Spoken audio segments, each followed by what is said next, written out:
एक विशाल पहाड़ की चोटी पर एक बाज का घोंसला था। उस घोंसले में एक छोटा बाज भी रहता था। नीचे घाटी में बहुत सारे कबूतर, चिड़ियाओं और गौरैया रहती थीं। वे सभी मिलकर हर दिन दाना चुगतीं, बातें करतीं और मज़े करतीं।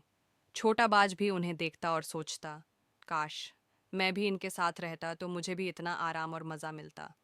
एक दिन उसने अपने पिता से कहा, पापा, मैं भी उन चिड़ियों की तरह नीचे उड़कर दाना चुगना चाहता हूँ। वे सब कितनी खुश हैं।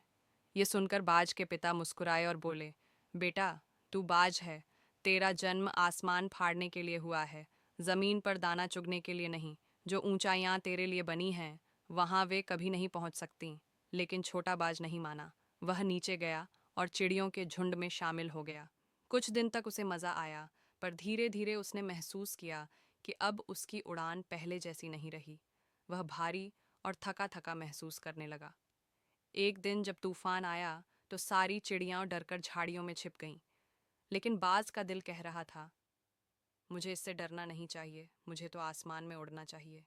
वह तुरंत ऊपर की ओर उड़ा और पहाड़ की चोटी पर पहुंच गया। वहां उसके पिता खड़े थे। उन्होंने मुस्कुराकर कहा, अब समझ आया बेटा, भीड़ में घुलने से पहचान नहीं मिलती, बल्कि खुद की ताकत पहचानने से ऊंचाई मिलती है। उस दिन से बाज ने ठान लिया, अब वह कभी भीड़ में नहीं रहेगा। वह ऊंचाइयों का राजा है और ऊंचाई पर रहना ही उसका स्वभाव है।